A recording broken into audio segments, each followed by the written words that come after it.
PC group 4ஓட 2024 question paper பார்த்துட்ருக்கோம். Already நம்ம வந்து 2 கொஷின் பார்த்துட்டோம். இது 3வது கொஷின்.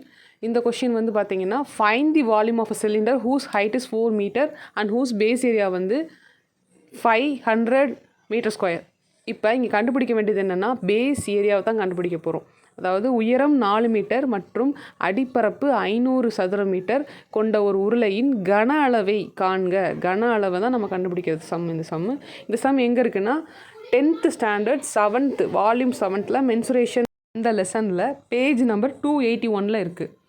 பார்த்தீங்கன்னா எக்ஸாம்பிள் சம் தான். 7.15 same volume of the cylinder whose height வந்து 2 metre and whose base area வந்து 250 மீட்டர் ஸ்கொயர். இப்போ இதில் பார்த்தீங்கன்னா அதே மாதிரி ஹைட் கொடுத்துருக்காங்களா. ஹைட் வந்து நமக்கு வந்து இப்போ கொஷின் வந்து ஒரே மாதிரி இருந்தாலும் வேல்யூஸ் மட்டும்தான் வேறு மாதிரி இருக்குது. அதே மாதிரி ஹைட் அங்கே 4 மீட்டர்னால் இங்கே கீழே என்ன கொடுத்துருக்காங்க 2 metre.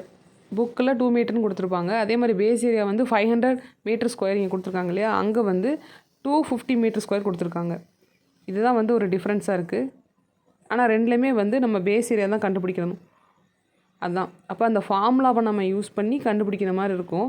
Volume of the cylinder வந்து என்னென்னு கொடுத்துருக்காங்க. அப்புறம் வந்து பேஸ் ஏரியா இன்ட்டு ஹைட் அந்த ஃபார்முலாவை வச்சு நம்ம சால்வ் பண்ணால் கண்டுபிடிச்சிடலாம். ஈஸியான ஒரு சம் தான். இந்த சம்மை வந்து நமக்கு கேட்டிருக்காங்க. எக்ஸாம்பிள் சம்லேருந்து தான் வந்திருக்கு. அதை நம்ம நோட் பண்ண வேண்டிய விஷயம். இப்போ நம்ம நேராக சம்முக்கு போயிடலாம். இந்த சம்மை எப்படி ஒர்க் அவுட் பண்ணுறதுன்னு நமக்கு சொல்லி காட்டியிருப்பாங்க. அதை வாட்ச் பண்ணிவிட்டு நீங்கள் ட்ரை பண்ணுங்கள். Find the volume of cylinder. நம்மளை வந்து சிலிண்டரோட வால்யூம் கண்டுபிடிக்க சொல்லியிருக்காங்க. பேஸ் ஏரியா வந்து 5 மீட்டர்ஸ் கொடுத்துட்டாங்க.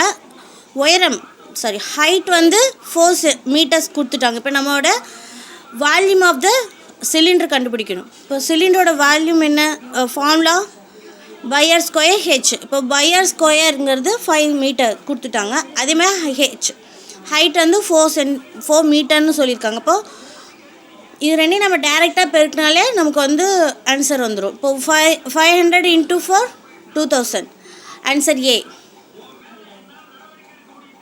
இப்போ நம்ம என்ன பார்க்குறோம்னா 4th question TNPSC group 4 2024 question 4th question பார்க்குறோம். How many great circle can a hemisphere have அப்படின்னு கேட்டிருக்காங்க. ஒரு அரைக்கோளத்தின் காணப்படும் மீப்பெரு வட்டங்களின் எண்ணிக்கை எத்தனை? இதுதான் வந்து கொஸ்டின். இது நமக்கு எங்கே இருக்குன்னா 10th ஸ்டாண்டர்ட் மேத்தமெட்டிக்ஸ் தான். 276 பேஜில் இருக்குது. 10th ஸ்டாண்டர்டோட மேக்ஸ் தான் இது. என்ன கொடுத்துருக்காங்கன்னா how many great circles can sphere have அப்படின்னு கொடுத்துருக்காங்க. அங்கே வந்து ஹெமிஸ்பியர் கேட்டாங்க இல்லையா. இப்போ இது எங்கே கேட்டிருக்காங்கன்றதை நம்ம நோட் பண்ண வேண்டியதாக இருக்குது. திங்கிங் கார்னர் அப்படின்ற ஒரு பாக்ஸில் வந்து கொடுத்துருக்காங்க இல்லையா. முதல்ல நம்ம எக்ஸாம்பிள் பார்ப்போம், எக்ஸசைஸ் பார்ப்போம். ஆனால் இந்த இதெல்லாம் நம்ம நோட் பண்ண மாட்டோம். ஸோ வந்து இந்த மாதிரி சின்ன சின்ன கொஷின்ஸும் வந்து நம்ம ஒரு கிளான்ஸ் பார்த்துக்கணும். இப்போ நம்ம ஆன்சரை வந்து சால்வ் பண்ணலாம். ஒரு அரை வட்டத்தில் காணப்படும் மிக பெரு வட்டங்களின் எண்ணிக்கை எத்தனை அப்படின்னு கேட்குறோம். ஒரு ஹெமிஸ்பியரோட சர்க்கிள் எத்தனை, ஒரு ஹெமிஸ்பியரில் எத்தனை சர்க்கிள் வந்து நம்மளால் போட முடியும் அப்படின்னு கேட்குறாங்க. அப்போ ஒரே ஒரு சர்க்கிள் தான் போட முடியும். ஹெமிஸ்பியரில் ஒரு சர்க்கிள் தான் மிகப்பெரு சர்க்கிள் ஒன்று தான் போட முடியும்.